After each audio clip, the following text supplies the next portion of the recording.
Good evening, everybody. Hello, hello. Hi there. Hello. Hi, everyone.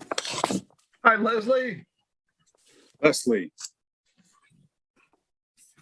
I'm only scowling because my iPad decided to not stay still. Okay, I think it's good.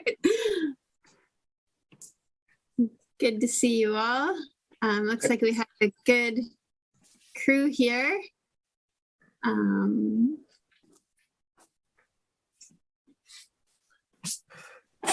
So it is 5:31 to be precise. So trying to look and see if our full board is here. Is Elaine present? Or wait, did Elaine, no, is Elaine present? Is she still? I do not see her, Chairwoman Castellano. I believe she's the only member not in the room. Okay, well, we'll get started and then hope, we do have a quorum, so we can certainly conduct business. I'll just begin with a roll call and calling this meeting to order. Meredith Matthews. Here. Thanks, Director Matthews. Director Hogan is not here yet. Director Smith. Yo. Hi, Robin. Let's see, Director Madrone. Present. Thank you. Oh, and I think let's just update our agenda. We'll include that in the minutes, just updating that Director Madrone is our representative for the county of Humboldt. And Director Wilson. Here. Good to see you, Frank. Okay. And with that, we will move on to the consent calendar. All matters listed under the consent calendar are considered to be routine by the HWMA and will be enacted upon by one motion unless a specific request for review is made by a board member or a member of the public. The consent calendar will not be read.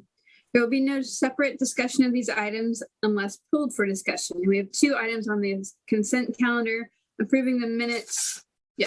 Approving the minutes from February 22nd, 2022, the HWMA Board of Directors meeting, and B, fiscal year 2021-2022 bank balances for December 2021 and January 2022, and expenses by vendor for January 2022. Just for the record, let's mark that Director Hogan's here too. Hi, Elaine, good to see you. Does anyone wish to pull an item from the consent calendar for discussion? Do any members of the public wish to speak on any item on the consent calendar? Okay, would anyone like to entertain a motion? Move a motion to approve the consent agenda. That's Madrone. Second. I think Director Matthews already seconded it, but thanks, Robin. So we have Director Madrone making the motion and Director Matthews seconding. All in favor? Aye. Aye. All right. Aye. Anyone abstaining? Okay, and we will just keep moving forward to oral and written communications. This is a time provided for people to address the board or to submit written communications concerning matters not on the agenda. Board members may respond to statements, but any request that requires board action will be referred to staff for review. Reasonable time limits may be imposed on both the total amount of time allocated for this item and on the time permitted to each individual speaker. Such time allotment or portion thereof shall not be transferred to other speakers. Are there any members of the public who would like to make comment at this time? I don't see any hands up.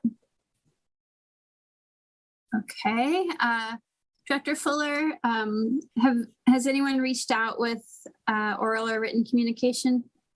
Not to me, no.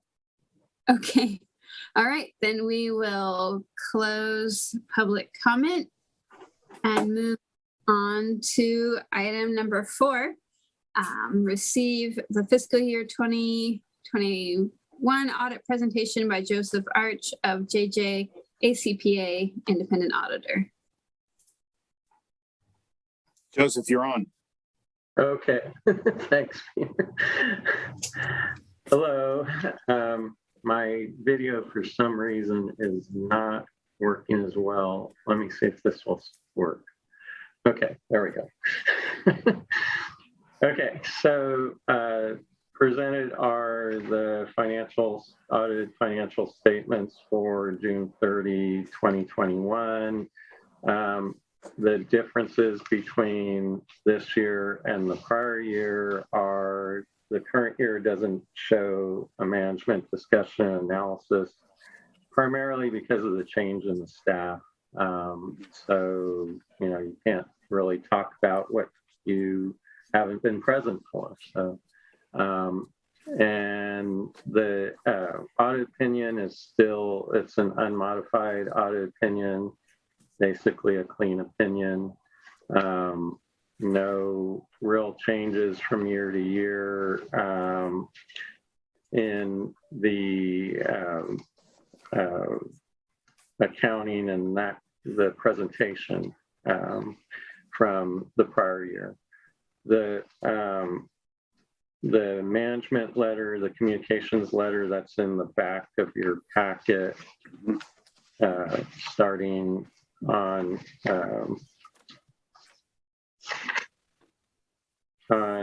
page 50 of 58,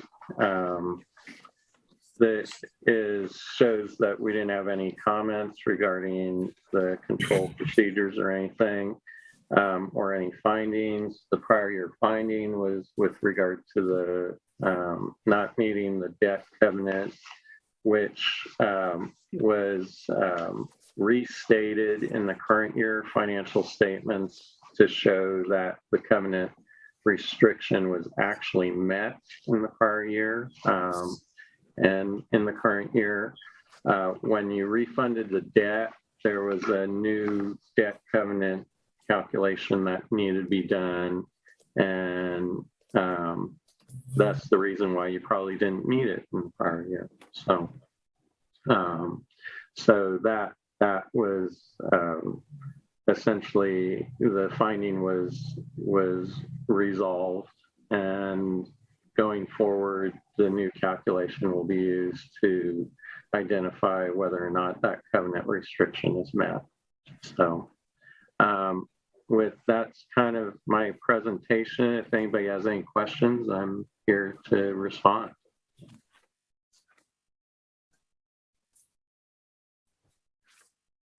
Thank you. Do any members of the board have any questions? Hi, this is Tracy. I do want to mention in what was reclassed this year during the audit, we were paying a lease on on 2 large pieces of equipment, and they were being booked as leases, and they're actually fixed assets because we will acquire them at the end of their payments, which is, I think, in August, around there. So we reclassed those from lease payable to actual fixed assets. So we reclassed that with a prior year adjustment, and that is just a correction of the past. Basically a correction of an error. That's what it is. Yes. Thank you. I had one question, and I'm sure it's just a gap in my understanding. I noticed on page 5, there's, I was just doing a lot of comparing one year to the next. There's a big change in the other operating revenues. Could you speak to that? Why there's that big shift? Last year it was 477,304, and the year before it was a little over $1 million more than that. I'd have to look at what's comprised in that number to be able to answer that question. because a lot of one-time revenues go into that category. So it could be that in 2020 you had some operating revenues that were more specifically related to operations that ran through the books in 2020, and you didn't get them again in 2021. So, but I can take that and respond to you separately afterwards. Yeah. Yeah, I think I had just a little curiosity if it was related to, CRV is something that we don't do anymore. I mean, again, I don't have, aside from any opinions about that, I was like, oh, that's sort of like been a big shift in the programming, if that would have been part of that other operating revenue category or not. It could have very well been the fees associated with that, or even the collection fees were higher in 20 than in 21 because a lot of the COVID activities ran through the 21 fiscal year. So, so there wasn't, 20 was basically a, partial year. Some, I've seen a lot of waste management authorities actually increase in other revenues from year to year in their normal management fee costs, but not in their one-time fees. So it's you get supported revenues in a COVID year that you don't get in a non-COVID, what's considered a tail off or non-COVID year. So that might be what's happening with those revenues. And then just one little kind of related question in terms of from on page 6 at the top, another kind of similar large gap in the payments to employees category under cash flows from operating activities, or a large, not gap, but difference. Yeah, that's related to the actual salaries, and possibly if you got reimbursement of some of those salary costs, it ran through that cash receipt category. So again, that's another one that I'd have to look at, because these numbers are groups of numbers, so from different categories. And when you're looking at a cash flow statement, it's not necessarily going to be, normally you would expect that to be negative anyway, but it's more reflective of just changes in how much the payments were to the employees, but not directly. So I'll have to look at it again. It could be also there, something could have been classified as part of the payments to suppliers that was actually payments to the employees in 21. So Right. I just have to reclass that, because the other thing that happened too is some of the accounts and the chart of accounts changed. And so our groupings may have gotten off on the statement of cash flows and not in the statement of activities. So, Right. Yeah, I did notice that there is sort of the difference in the payments to suppliers was similar to the difference in payments to employees. yeah, so it could very well be that there was something put up one line above that shouldn't be there. It should be in the payments to employees. Yes. So. Weird. Any other questions? Thank you. Mm-hmm. Let's see, I guess we'll open it up to any members of the public have comment on this item.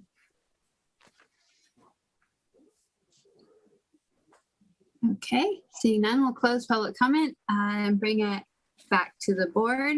Any members of the board wish to, go ahead, Supervisor Madrone. Yeah, I just want to thank you, Leslie, for your fine tooth comb and your institutional knowledge of comparing these budgets. Being new to it, that was very helpful for me to hear your questioning and to hear the responses as well. So thank you. No problem. I think we're all learning still. So, but Yes, I had a question, Leslie. please. Are we still redoing the financial system, or we switched over didn't we switch the software? Or are we still in the process of? We have switched software as of January 1st. And so it's been a lot of work bringing everything in for the first 6 months into a new software system. So some of the accounts are going to look a little different going forward, but we have corrected a lot of things that weren't necessarily done the standard way. So pretty soon we'll be able to show some financial statements. We have not put in the 21-22 budget into the new software because we're so close to the 22-23 budget.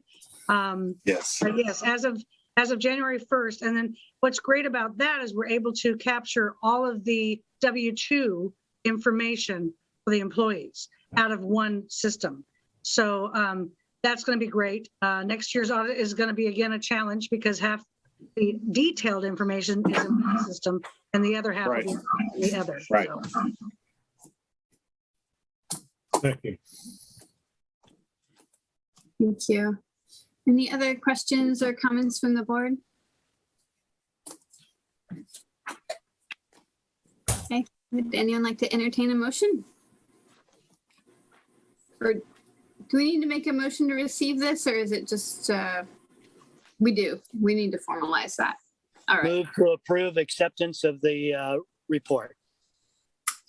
thank you, Director Madrone.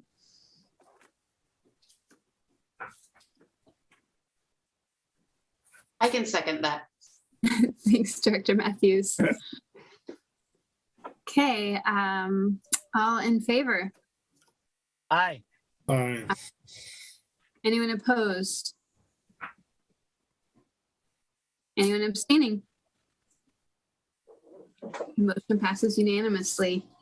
All right, we'll move on to standing item number 5, the SB 1383 update. And I see we have both Director Fuller and Edgar here. Thank you, Chairman Castellano. I will kick it off. Both these items will be brief, and it'll make itself evident. They're intimately tied together, as I'm sure the board already knows. Senate Bill 1383 and CRB are hot topics. I will read my statement for Senate Bill 1383 and then defer to Evan Edgar should anyone have any questions. So, and essentially, due to the truncated timeline between today's regular meeting and the special meeting, which we held on Feb 22, staff, HWMA staff, and I have not yet been able to complete an analysis we feel comfortable bringing to the board at this time. We will continue to work with Edgar and Associates and expect to return to the board at the regular meeting scheduled for April 14th with a detailed analysis to include operational and fiscal impacts for each viable scenario. So that's where we are with it. If you have any specific SB 1383 questions that we have not already answered at this time, I will defer to Evan if you want to entertain any questions on that. Thanks, Director Fuller. Are there any questions for Evan Edgar, Director Fuller?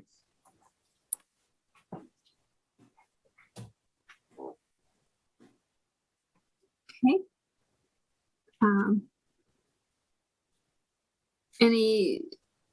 Evan, did you have anything you wanted to bring forward at this time? Oh, thank you, board members. I just want to say I had a good time in Humboldt last week. I went up and saw 3 different compost facilities up Highway 1 and spent Thursday and Friday. The owner and president of Abound, Mike, met with a lot of stakeholders around the county for 2 days. And for Abound is doing the edible food recovery, and they made a lot of contacts. So that was beneficial. And my associate engineer, Omar, spent a lot of time at community compost facilities, getting ready for the grant cycle coming up. in summer. There'll be $5 million available for the grant cycle. And we want to get your community composters ready and have them join the Alliance for Community Composters, where CalRecycle last time gave around $30,000 per site. And the average facility is up to 200 tons a year, which is not that big. It has to be 100 cubic yards. So it's small scale, and it's a good program. So we did that, and I met with a lot of stakeholders with regards to different facilities and different options on where we could transfer and process food waste. So it was a great trip up there. And from that, we did have a working document with a local task force that they have a copy of. From that, I'm going to put together a policy briefing, a 4-page policy briefing on the high notes. And so that's out for internal review with a local task force. And we hope to have comments back at the next task force meeting on April 24th, when we can really take all the information from all the stakeholders and have that like a working living document. So that's the next step in our public process of making that compliance roadmap. And that's my brief report. I can answer any questions. Director Madrone.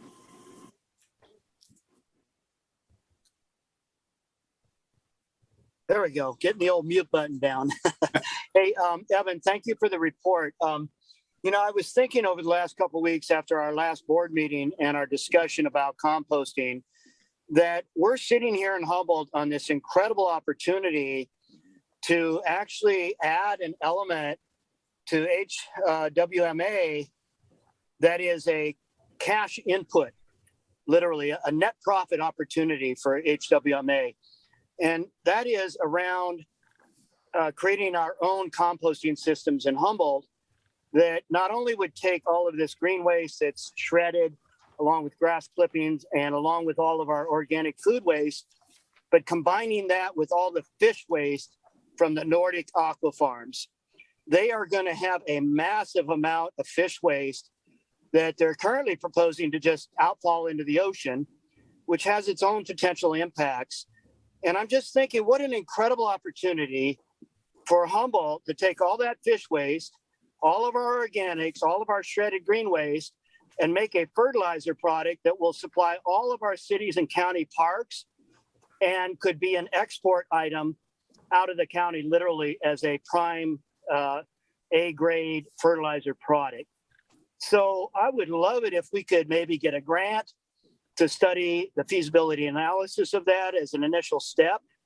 I think Nordic Aqua Farms would be ecstatic to have a better way of handling their waste that has less environmental impact and, in fact, incredible environmental positives, as well as a potential income source, because selling that fertilizer will bring in more money than it's going to cost to produce it. At any rate, there's a lot of local experts around our community in solid waste management that have studied these kinds of things. So I just wanted to suggest to Evan and our board that there is this incredible opportunity here that we might be able to jump on, because Nordic is coming into its final phases with its EIR. And it's a great time to be thinking about these solutions for our community. So thank you. Totally agree. We interviewed all the current composters within Humboldt County that were interested. Omar went around to a lot of sites, and we showed some interest in somebody doing a food waste compost facility at different locations in Humboldt County. So that's good news. So people do want to step up.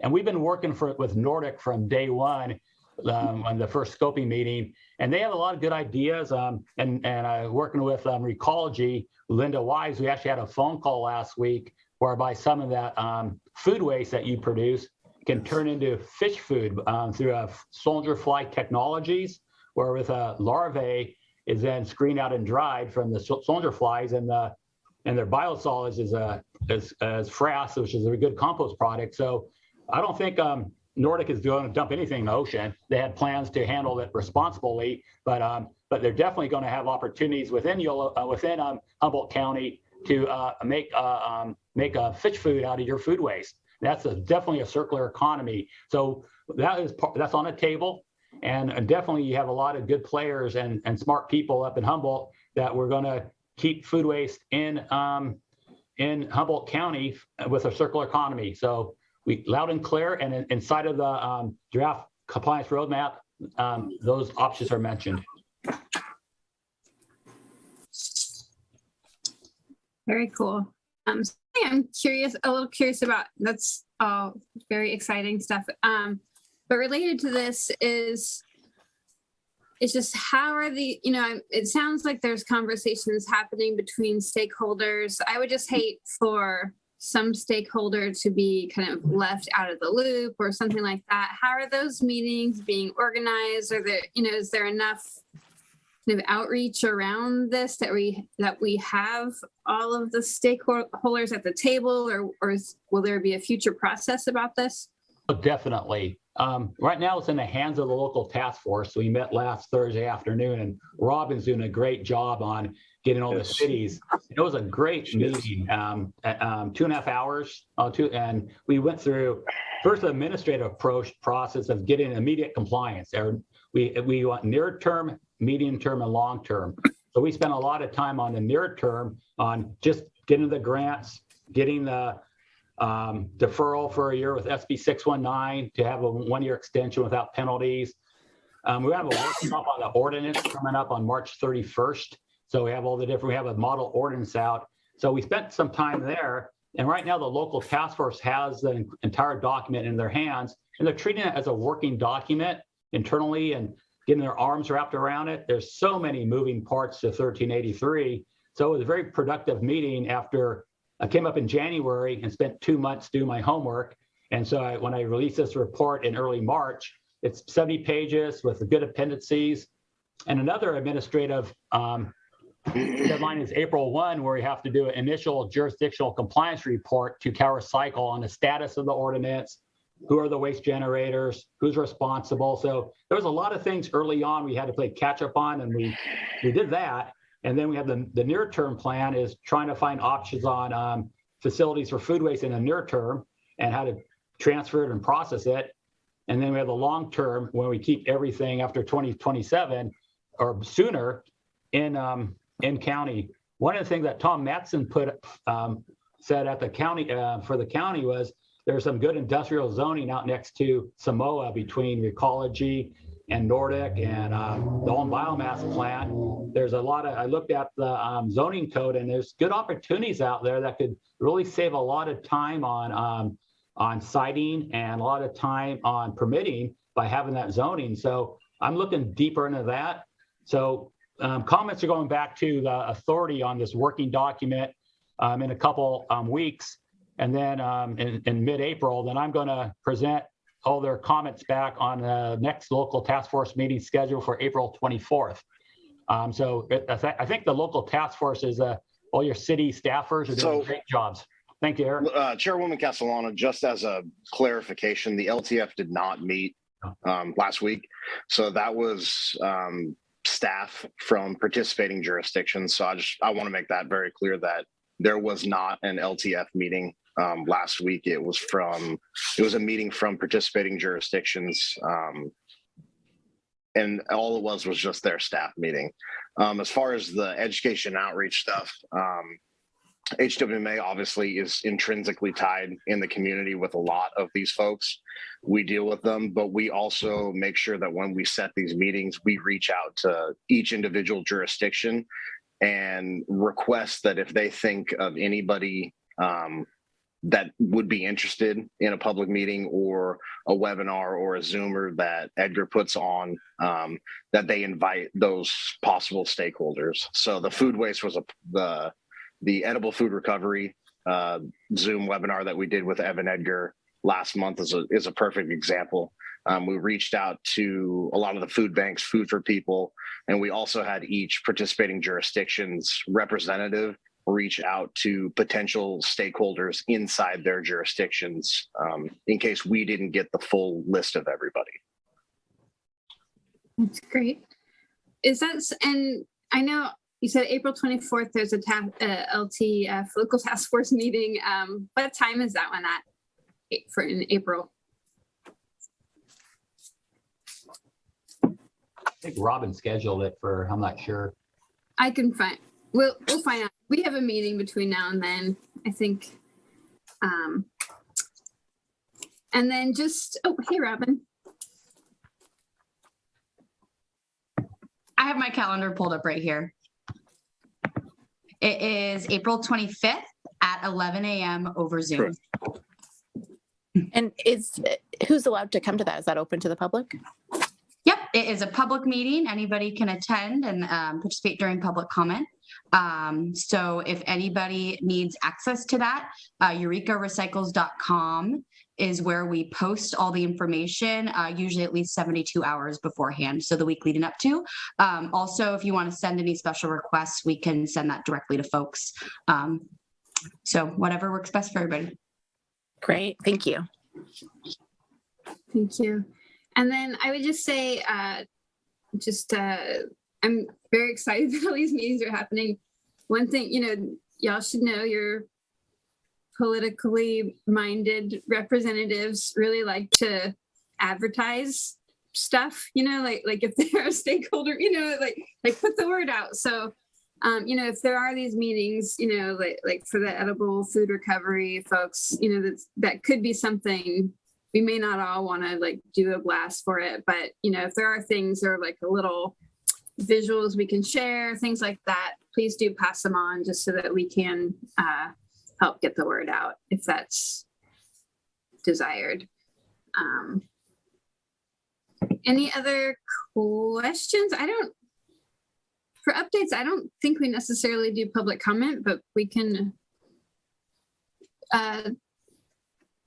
maybe I'll ask Nancy, what would be the proper protocol for this? Should I open it up to public comment? If you want to, in your discretion, you're not required to because you're not taking any action. So it's totally up to the board. Okay, thank you. Sure. Since this is a kind of a hot issue, we'll just see. Does anyone want to make comment on this?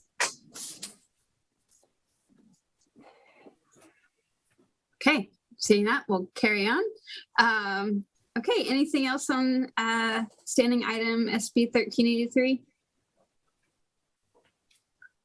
Just to update for the rest of the board, we did at the last meeting decide to have a group meeting to work on this, and we haven't met yet. That's Director Matthews, Director Smith, and myself, but we are planning to meet next Tuesday, the 15th at 1:00, just so the rest of the board knows what's happening with that.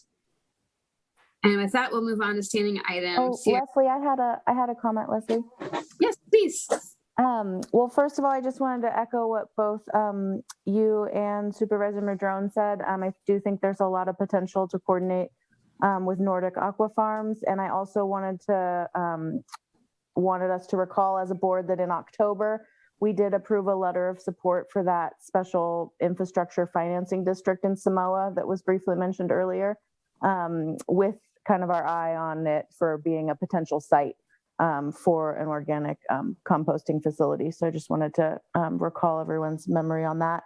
And then to what Leslie was saying, just if there are any documents or flyers or anything that would help us have discussions with constituents about what's happening. I'm getting a lot of questions, and I take notes as best I can here, and I read the minutes. But if they're, it's definitely as soon as the roadmap or any policy documents are ready for circulation, that would be really helpful.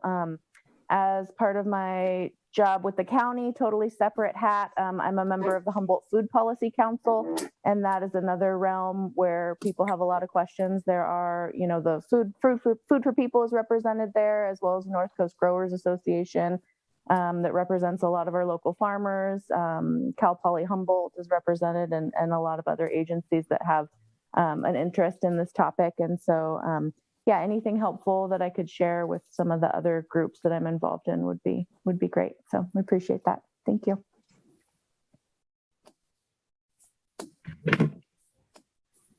Thanks, Director Hogan. Okay, and with that, we will move on to item 6, standing item CRV and recycling update. Yes, and I don't think it will be so. Thank you, Chairman Castellano. And let me, before I proceed, Supervisor Madrone, thank you. I know your passion for composting is something that I keep trying to learn about. And I know you're very busy right now, and I hope to follow up with you on that. I really appreciate that. Folks are looking at this as an opportunity because I'm new to the game, and I've come to this with a lot to tackle, and being able to do it together and to look for solutions that can really continue to put Humboldt County over and above. I really appreciate that. It's very edifying to me. So thank you for that. Regarding CRB, everyone knows it's a hot issue, and I'm only going to say essentially what I did before in Senate Bill 1383. These two are tied together intimately, especially as might regard our Eureka Recycling Center here. So Eric and I are working diligently to vet operational and fiscal realities of what it would mean if we were to bring it here versus bring it elsewhere. And we will have a full and accurate, detailed report at the next meeting. We have not had time to put that together yet. We'll present options for CRV restoration at the next meeting. I appreciate everyone's patience. I wanted to ensure that we had something that was a document that I could stand on and say, yes, we've done our homework and these are the options, so that the board could take action as it deemed fit. But I didn't want to present anything that wasn't thoroughly done. So that's where we are with that.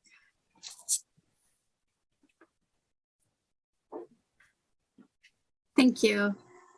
Are there any questions or comments related to this item? Supervisor Madrone? Yeah, thank you for that update, Peter. And I totally appreciate wanting to have the details. I think we're all hoping that in the next week or so, the Coastal Commission will give Hambro their permits, and then they'll file their building permits. And of course, the county will get that to them in 1 week, right? I wish. But at any rate, I know we're all hoping that will come to fruition sooner than later. Right. And maybe take some of this issue away, but right. We'll see here in another week or two if it's going to go in the right direction or not. Understood. And I appreciate the support. Thank you. And I really appreciate you making time to meet with our little subcommittee to come find some other solutions. So thank you so much. I know that you're very busy too, so appreciate your taking a lunch hour to meet. If there's anyone on this call who's not busy, I will be surprised. So no worries. And I'm glad, that's why I'm here. So I just appreciate, I'm learning a lot every day, and very much the support is very welcome. And I want to ensure I do due diligence with that. So thank you.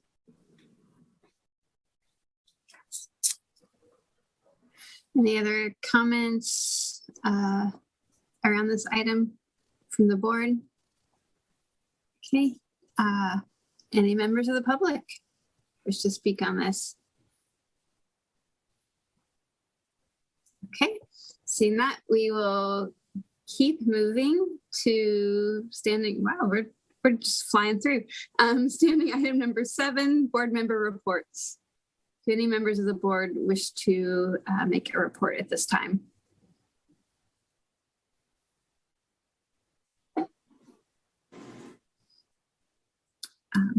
Okay, I don't usually speak to things outside of the subject, but I am the director of the Ink People, and we are putting on a celebration this Saturday to celebrate Libby Maynard's career. I only bring this forward now just because, she's made a lot of impact in the community. So I wanted to make sure the board was aware of that. It's going to be at 1675 Union Street from 12 to 5. Thanks, everyone.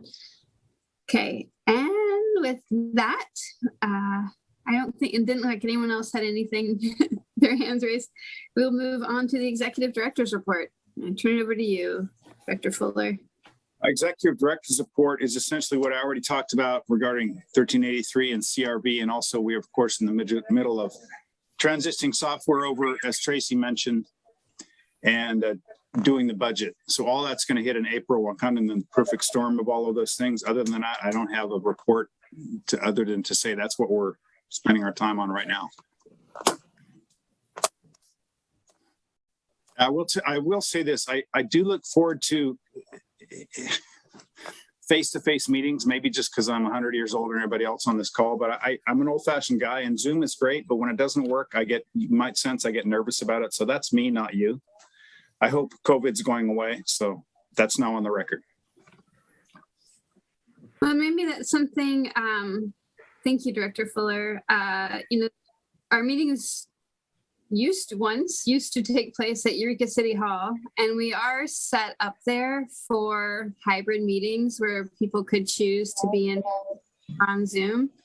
So maybe that's something I can kind of, we can talk to in terms of like board chair to director and just explore the possibilities of bring some options back before the board. Understood. And again, it's at the pleasure of the board and the group. I understand I'm one person among this folks. So if you sense frustration, that's part of